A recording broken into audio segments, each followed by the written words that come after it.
Wah. Hari ni dah raya lah. Tapi anak aku belum balik.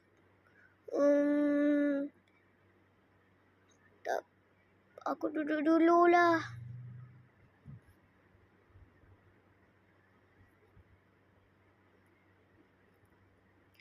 Wah. Alah, hari ni dah raya. Tapi aku belum balik kampung. Tak apalah, aku pergi solat raya dulu. Okey, siap-siap dulu.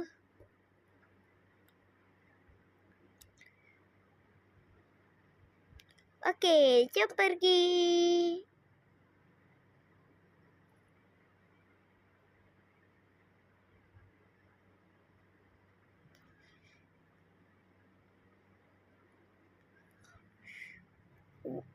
Bismillahirrahmanirrahim. Alhamdulillahirrahmanirrahim. Ar-Rahmanirrahim.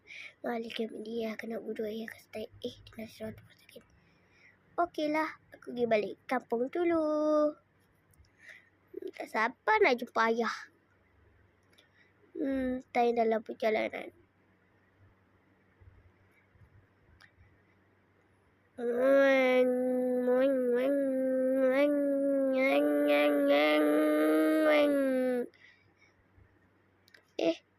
Kenapa tiba-tiba ada asap ni? Cubalah aku cek. Kereta aku berasap.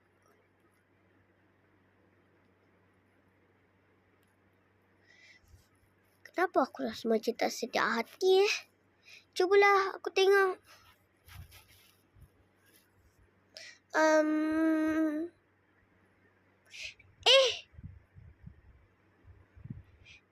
Anakku, kenapa ni? Ayah, ni kereta saya berasap. Allahu Akbar. Tak apalah, jom masuk rumah ayah. Okey, tapi kejap saya nak cek dulu. Dah, jom. Okey. Sekejap saya. Okey, jom. Dah, sekejap ayah, saya nak cek dulu. Okeylah, ayah pergi masuk dah. Saya masuk.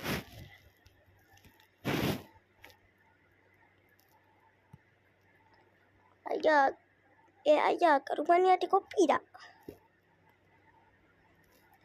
Tak ada lah.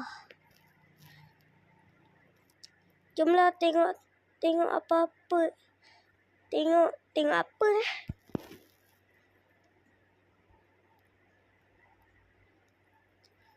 jom jalan-jalan naik kereta ayah. Baguslah tu, lagipun kereta saya berasap. Jom.